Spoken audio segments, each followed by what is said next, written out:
Hello, all of you Bible students that's in the land of YouTube. God bless you. It's good to have you on board with us today. Um, my name is Pastor Wayne Hubbard. I'm from Grace Temple Baptist Church in the city of Oakland. Address is 6750 Foothill Boulevard. The next time you in my neck of the woods, I'd love for you to come by and visit us. Our worship service starts on Sundays at 11 a.m. It'd be good to have you there. We're getting ready to do part 2 of our last lesson. Our last lesson was, of course, titled Ruth Follows Naomi. This lesson is going to be titled Ruth Meets Boaz. We're going to connect this lesson with last week's lesson, and keep in mind, our next lesson after this will be the final closing. It will be the third lesson. It will be the final closing of this Bible study class to help you out. Now, I want you all to give me a big like it button. When you come to like it, thumbs up, strike that button for me. Also, those of you who haven't yet subscribed, please do so. It would encourage me if you was to subscribe for what we're doing here. Okay, let's get ready to go to the lesson. Okay, Ruth meets Boaz. It'll be coming out of the book of Ruth, chapter 2, verses 8 to 18. Ruth, chapter 2, verses 8 to 18. Sure, it's only 10 verses, but it's action-packed. And I promise you that you will get something out of it. A little big background as we talk. He said, we have a good God, yes we do, who is in control of all of our circumstances. Everything that we go through, believe it or not, God is truly in control of it. But when good things happen for us, don't think it's just because of something that you made happen. God is the one who made good things happen to you.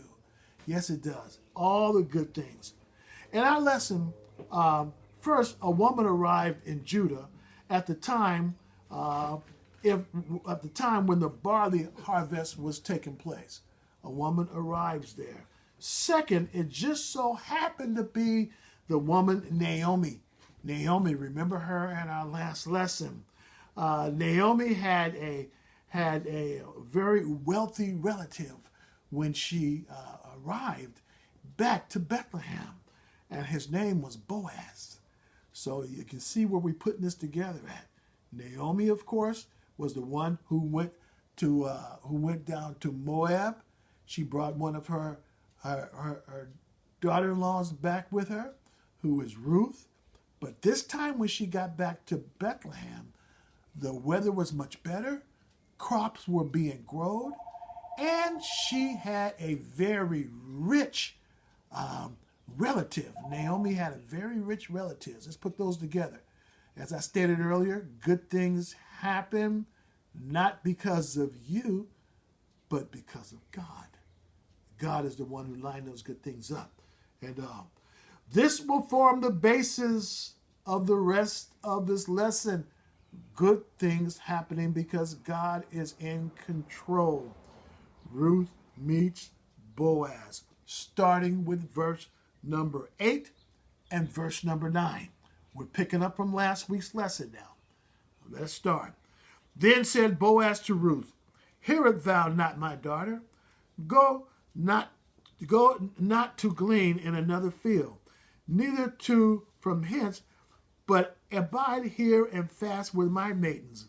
Let thine eyes be on the fields that do reap, and thou after them. I have not charged the young man that they shall look not upon thee. And when thou art athirst, go into the vessels and drink of what the young men have drawn. Now, none of that makes any sense. No, it don't make sense at all. The reason why is because Boaz was an extremely proper speaking man. It's what he did. He's a businessman is who he is. And he's obviously well educated. And he used select words in a way that we don't use them anymore. So we're going to break down what's happening. What's happening, Naomi is there in Bethlehem, and Ruth is there in Bethlehem now. They're no longer in Moab where they were before. Now somebody got to make some money. The reason why is because Naomi, of course, has none anymore. And of course, they're in poverty. Well, Ruth is a young woman, so she can do a little more than Naomi could do. What kind of job was available? Nothing but a job that was for poor people. And the job that was for poor people would be a job called gleaning. Gleaning would be the job for them. It took no experience. You didn't have to know anybody. You could just go and glean. Let me explain to you what gleaning is. Since they are an agricultural society, when it's time to harvest the grain or whatever else they're harvesting, it was two groups doing the harvesting. One, the reapers, they would come and cut it, the grain. Then there were the maidens, they would come and put and fold up the grain that was just cut. It was called sheaves, is what they would call it. And then the other group that really wasn't employed by the boss would be the gleaners. The gleaners would be the ones who would pick up the scraps, is what they would do. According to the Hebrew law, the people who was harvesting was to leave the corners with harvest on them. They weren't supposed to harvest the corners. They were supposed to leave that for the poor people or the gleaners. And then, of course, they were to pick up what the maidens would leave behind, the sheaves. They would pick up what they were able to collect. Well, Ruth was able to become a gleaner, is what she was able to do. As she went and introduced herself to the boss of this land where she will be gleaning, the boss just so happened to be a relative of Naomi. And he was very rich. Yeah? I was saying earlier that good things happen because God makes them happen. So it's a relative. Now, when he saw Ruth, he liked her. He liked Ruth, is what he did. And so when he went to meet her and let her know, yes, you can come and glean in my fields, this is what he was saying to her. When Boaz came to the fields, he immediately noticed Ruth. Remember, he had two different sets of crews in his field. He had the reapers and he had the ones who harvest in the crop in bales. That's what he was. So when he got there, the crew was all there, ready for their instructions when Boaz came to the field. But when he got to the field, he was distracted. Something caught his attention. Before he can talk to his employees, he no sooner had Boaz said good morning to his workers, his eyes caught the presence of a new stranger in the group. A lovely stranger at that. I heard the word used, love at first sight. Boaz caught a new person in the group. Ruth, the Moabite? Let's continue on. Ruth was an eligible young woman whom the young man in town would have loved to notice. The good report that Boaz had received from his workers was very impressive to him about Ruth. It turned out what he heard is that Ruth was a woman of integrity. He also knew that she was related to him through marriage. Ruth was related to him through marriage. Actually, he was not in a blood-like relationship, but she was there with Naomi, who was a relative of Boaz, connecting the dots all together. So he had a special concern for Naomi, and Naomi just so happened to have this young woman living with her who's taking care of her. So when I'm talking about Boaz, when Boaz approached her, Ruth, when Boaz approached Ruth for the first time, he had to say something that he had to get her attention with. He wanted to get her attention when he approached her for the first time. The boss man, keep in mind, a very wealthy man, coming to talk to a poor woman that's in his group, and she is a gleaner.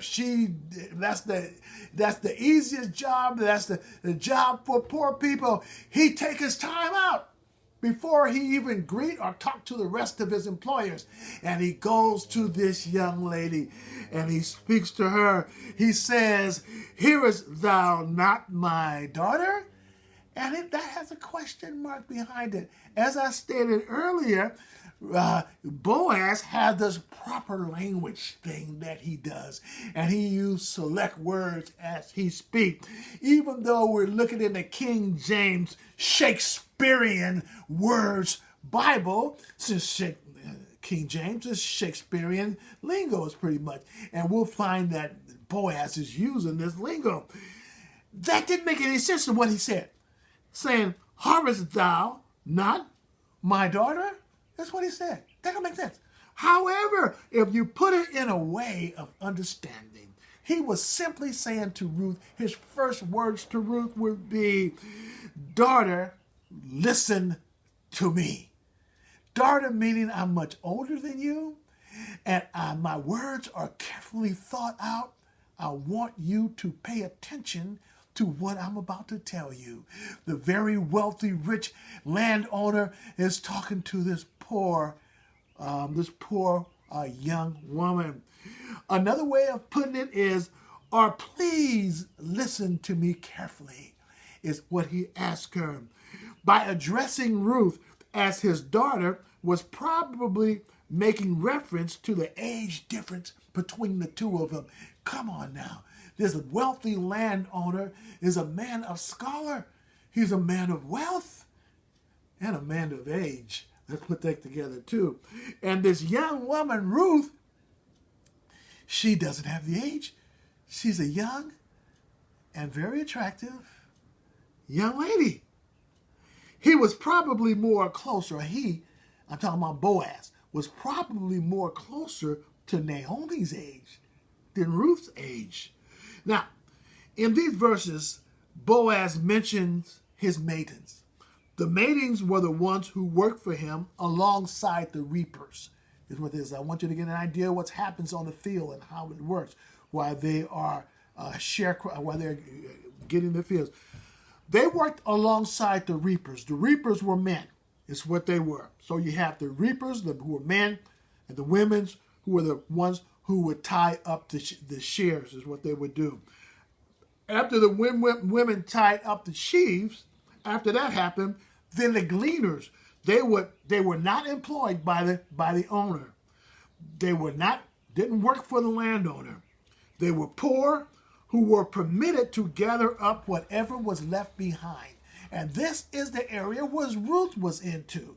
She did not work for the boss. She was just given the privilege to work the fields behind the ones who was harvesting the crops and those who was reaping the crops. She was able to do that. Ruth, being one of the poor, was permitted by Boaz that she could stay close to the women who were employed by him. But what Boaz did is he gave her special attention. He gave Ruth special attention. He said, but instead of you, Ruth, being back in the back with the other gleaners, I want you to move up towards the front and be with the other women as they were tying the grain up. That way, Ruth, you would be able to get the first pick of the droppings before it came to the others. You'd be able to get the best and the first before they were able to get it. Ooh, check out the boss. Yes. She was able to pick up the first that fell. Meanwhile, Boaz had given specific instructions to the young man that worked with him is to leave that girl alone. I'm talking about the reapers, the ones who had the tools that was reaping. Then he said, you leave Ruth alone. keep your eyes on the crops and your job. Don't be looking over at Ruth. This is what the boss told them concerning this little young girl that is among them. The other instructions was given to Ruth, had his permission to drink from the water vessels that the employees drink from. Ruth, you don't have to go back and find water from nowhere. You drink from the water that my employees drink from. You go there. You don't have to go look for a well in the water or drink from a river. We already have water to set aside for the employees. You are free to that. Verse number 10, we kind of see what's happening here, don't we? Verse number 10 says this. Then she fell on her face and bowed herself to the ground. She is Ruth. She fell on her face and bowed herself to the ground and said to him, why have you found grace in thine eyes, that thou should have taken knowledge of me, seeing that I am a stranger? Why are you giving me so much loving attention? As she talks to the boss, the landowner, the rich man. Why are you taking this time with me like you're doing? Everything that happened up to this point is in Ruth's life shows that she was not a proud woman. She was not proud. And she was very humble. Easy to be around. Easy to be around. Now, when Boaz gave these instructions that she was welcome, not only to glean the fields, but she was welcome to receive the benefits of his employees. Yes, for what my employees were getting, you can get. And I'm talking about just you. I elevate you to a place of comfort. I'm keeping my eye out on you. I'm protecting you, is what he's doing. And Ruth is wondering, why? Why just me? Why are you doing this to me? I am a Moabite, and you and all of your employees are Israelites. I am from a foreign land. You are from this land. Why are you protecting me? She was so grateful that she bowed down to the ground and asked Boaz, why are you giving me all of this loving attention? Am I not even an Israelite? I'm not an Israelite. I am a Moabite. It might be that when Naomi was in Moab, she received negative treatment because she was a foreigner. I'm talking about Naomi. When she was visiting the Moabites, she probably got some of the prejudice feelings, whatever, during that time. And this was probably something Ruth was expecting when she got to Bethlehem.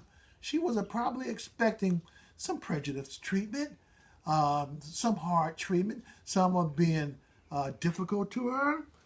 And she get out here and it's totally opposite. When she arrived in Judah, she was being treated very, very well. And she wanted to know why. Her actions and her words showed that she had a deep sense of gratitude that the boss would take out this time and look after her. Verse number 11. Let's see how Boaz answered this as she's asking him that. And Boaz answered and said unto her, it that not fully been showed me all that thou hast done unto my mother-in-law since the death of thine husband, and how thou hast left thy father and thy mother's land and thy nativity, and art come to the people what thou knewest not henceforth. Verse number 12. The Lord recompense thy work, and full reward he given thee of the Lord of Israel, under whose wings thou art come to trust. Once again, we have Boaz speaking in his proper language. Let's break it down so we can understand what it is he's saying to this young lady Ruth, as he says to her, as he responds to her. He says to her, Boaz's response to Ruth is, know that I that I had heard reports about you, Ruth. People have talked to me about who you are, and I've heard nothing but good news about you, Ruth. How you lovingly treated your mother-in-law. You didn't have to. And it just so happened your mother-in-law is related to me by blood. How you're treating my family, that was good to me. That caught my attention. Even after the death of her husband, Elimelech, even after his death, Ruth, you stayed with Naomi. You stayed with her. He told her that he had heard that you had left. I heard that you left your Moabite parents. When Ruth told you to stay with them in Moab, but you want to have nothing to do with your people, the Moabite parents. You want to stay with Naomi. And you didn't know us people here at all. I heard about that. He told Ruth that what she had done by leaving her country and leaving her parents, leaving her nativity, what you have done was not easy. Ruth, you did it. That was not easy. Many people would not have done that. But Ruth, you did it. The Lord will bless you and he will protect you. This is what the boss is telling her. The Lord that you came to ask to be your God, he will bless you and he will protect you. He heard your prayer. He did. You will be safe, Ruth, and you will be provided for under our God's care. You will be. Oh, that's fine. Then verse number 13 goes this way. I pray I'm not moving too quick. No. Verse number 13 said, then she said, let me find favor in thy sight, my Lord. Lord means boss or whatever. For that thou hast comforted me, and that thou hast spoken freely unto thine handmaiden. I will not be like unto one of thy handmaidens. Let's understand what she's saying to him. Ruth continued to respond in a very humble manner to the boss. She continued to respond, to be grateful, polite, loving in character. She continued to respond this way. Now, Naomi had given no words to encourage Ruth when she went out to the fields to glean the fields. Naomi didn't know what was going to happen. This is something Ruth had never done before in a place around people she had never seen. So Naomi did not exactly know what Ruth was going to come across. But Boaz spoke comforting words to Ruth. The translation for these comforting words would be sweet talk.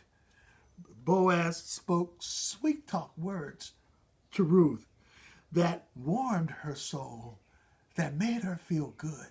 Sure, we have a difficult time understanding what Boaz was saying and how he was saying it, but it was comforting words to the heart of Ruth. She mentioned her gratitude as a favor. You're giving me a favor, so you have my gratitude for it. She felt that she was less important than Boaz's feminine employees, than the women employees for him. Even though the women employees that you have hired, they're on your payroll. And I don't feel that I'm as important as them. But Boaz says, I don't want you to hang with the gleaners. I want you to hang with the women employers. I want you to move on up and you be with them in an area where I can see what's happening. And there was no need for Ruth to worry about the wealthy landowner Boaz, because the Boaz, he cared for her and he cared for Naomi. Naomi being a part of his family in a way, and he cared for her. So there was nothing to worry about at all. He gave her his promise that she could trust him. The boss said, you can trust me. whatever. I promise that. By the way I talk to you, by the way I treat you. But what amazed her the most, what amazed Ruth the most, was that he was doing all this for her, in spite of the fact that she was not one of the hired maidens.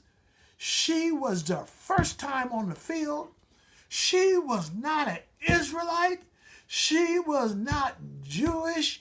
She was a Moabite, a foreigner. That is what amazed her, that he was doing all this loving care for her. She couldn't understand it. She couldn't understand it. Let's find out what happened next in verse number 14. And Boaz said to her, Art mealtime, come thou hither, and eat of the bread, and dip thy morsel in the vinegar. And she sat beside the reapers, and reached her into this parched corn, and she did eat, and was sufficed with left. She had plenty left over. When the lunchtime came, lunchtime on the field, I don't know how they rung a bell, I don't know what they did. However, it was time for everyone to have lunch. Ruth got another surprise when it was time to have lunch. Keep in mind, she was not an employee. All right, she was not employed. She got another surprise. Most likely, Ruth did not pack a lunch to come to work that day. Poverty, remember, she's poor. Poverty creates situations which in necessities take over. That's what poverty tends to create. And one would have to adjust accordingly to not having no food. So she would have to adjust to this. So no, she wouldn't have had a bad lunch. But the boss called her to lunch, is what he did. Boaz unexpectedly invited Ruth to come and eat lunch with him and his reapers. Let me explain what the reapers are, what they do. The reapers are the ones who actually cut the grain. This time of year, it would have been barley. That would have been the grain that they would have been harvesting. The reapers had a sickle. A sickle is a piece of metal that curves.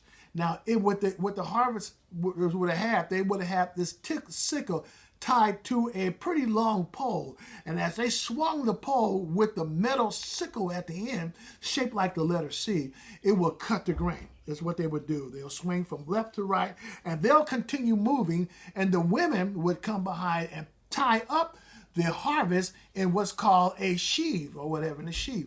And they would tie it up, and then, of course, the gleaners would come and pick up the leftovers. So what the boss did here, he's sitting with his reapers, and the reapers are fighting, having lunch with him, and so is also Ruth is having lunch. Boaz himself, he served Ruth as she sat at but they didn't have tables. The way they did in their culture, they didn't have tables. They sit on the ground, they cross their legs, or they laid down on the ground. It's pretty much how they did it. They didn't have tables in that time. So when you take a look at the Lord's Supper on the painting that was painted by the famous painter, you see a table there. No, that's not really the way it was. They didn't use tables. But back to the lesson again. So while they are there together, the boss, Boaz, is feeding Ruth. Now everybody's watching this. Everybody's seeing this. He's feeding her. So that means that she had to sit close to him so that they could dip their bread into the sauce. The sauce in this time, it would be a vinegary sauce, as the scripture says. According to the time when they were harvesting and the way that the Hebrew people did in their culture, they would make a sauce. At this time of year, it would have been from grapes that had harvested and was fermented. And this vinegar would mix with this, and as it aged, it would be called a balsamic type of sauce. As it vinegarized, as it aged, again, it would be a balsamic vinegar. any of you have ever had balsamic vinegar, you probably remember how you ate with it. You found yourself eating with it the same way they did here in the Bible. And that's really the best way to do it. The bread was hard. They used bread, whatever, and it was bread that was hard, and dipping it into the sauce made it softer and easier to eat. The exact same way that we would enjoy balsamic vinegar in hardened bread. You dip it in the sauce and you enjoy the taste. And so they did it exactly that same way. Now, the boss is dipping it in the sauce, and he's telling Ruth to come a little closer so he could put it at her lips, and she can have the taste of it. As Boaz personally served Ruth, and she ate until she was satisfied. Not part of our lesson in verse number 18. This is not part of the lesson, verse number 18. But I got to just tell you what happened there in verse 18. It tells us that Ruth was able to take home the leftovers to Naomi. There was plenty that was left over. And Boaz had become her protector, her provider, and little did they know God had a bigger plan for them. She was her protector and provider, but God was going further with it. They didn't know that part yet at all. Verse number 15 and verse number 16. Now when she was risen up to glean, Boaz commanded his young man, saying, let her glean even among the sheaves, and report her not, and let fall also some of the handfuls of purpose for her, and glean, and leave them that she may glean them, and rebuke her not. The more Ruth gleaned, the more Naomi would have taken home. More food that would be taken home for Naomi. And they would have by no means be able to do this if Ruth was lazy. But Ruth wasn't lazy. She was very thankful for them leaving all of this grain there for her. She was able to get it in front of the other gleaners. She stayed there with the women who was tying the sheaves. She was willing to work for what she received. She was definitely being a humble type lady, and the boss was looking at this. The Mosaic laws require that farmers to allow their gleaners to have area where they can glean, where they can take it from the corners. Those corners are supposed to be untouched, and leave something. If something happens to fall from your hand, don't bend down and pick it up. Leave it for the poor gleaners. And at the end of the lunch, Boaz instructed his reapers that Ruth was allowed to be now in their area. She can move up beyond the women who was tying the sheaves. She can move up to the area to where the reapers were with their sickles as they were gleaning the fields and harvesting the fields. She can move up in their area. It's just when you find her next to you and you running your sickle across the harvest, don't you touch her. You be careful. Don't you dare touch her. They were not allowed to scold her. They were not allowed to say, Ruth, you're in the way. Hey, why don't you go over on that side of the field? They were not allowed to scold her. Also, the reapers were instructed to drop some extra stalks on the field. While you out there, drop a little bit more. Push it to the side. Is what I want you to do. And make sure that Ruth has plenty to pick up. Make sure of that. I want to see her arms full. As she come up to you, don't you tell her to go away. Oh, my goodness. My goodness. Let's get around to verse number 17 and verse number 18. I think these are the last two verses for this lesson, because there'll be a continuation, okay, for this lesson right here. So she gleaned in the fields until eve, and beat out that what she had gleaned, and that it was about an ephod of barley. You know I'm not going to leave you there, and we're going to discuss that. Verse number 18, what happened to be the last verse that we have on this particular lesson. So she gleaned in the fields until eve, and beat out that what she had gleaned, and that it was about an ephah of barley. And she took it up and went to the city, and her mother and mother-in-law, that's Naomi, where she had gleaned, and brought up forth and gave to her that what was reserved for her after she had survived. Now, Ruth had worked all day long, right up to the evening. The way that the Hebrew did it, being an agricultural society, that when the evening would come, what time was evening? 6 o'clock. When that time would come, the work time was over. Actually, the work time was from 6 to 6, 12 hours. That was the work time. And now it's time to stop working. Evening time had come. Ruth had worked all those hours, all the way up, the entire 12 hours. When she finished gleaning, she beat out the grain from the stalks. See, when you once you get the stalks there, you beat them out so that the seeds will come out. It will be barley, is what it would be. That's after you finish working the fields. You go and you start beating out the stalks. A day's work for Ruth would have came to an ephod of barley. An ephod is a dry weight measurement. It comes to 30 pounds. 30 pounds. Not approximately, but pretty much on the point. She would have had 30 pounds of barley seed that had been separated, along with all the other grain that she had collected for that one day's work. When Ruth came home from work with all this grain, she would also bring over for Naomi. She would bring over for her the leftover lunch.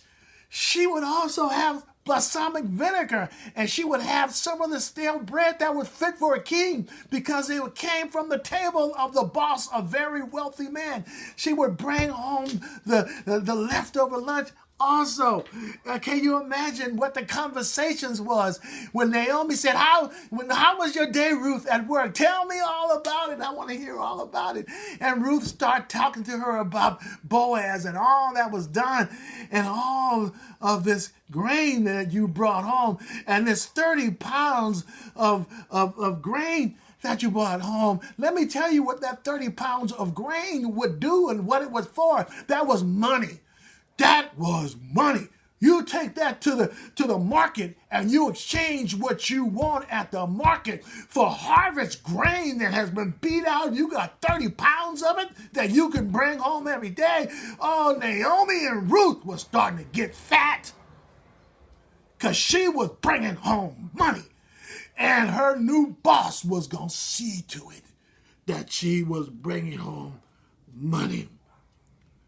So therefore, times was good, but not over yet. I want you to come to next week's lesson. That's where we're going to close this up at. Right now, you are missing so much that you got to hear. But next time, praise God. God bless you. Thank you.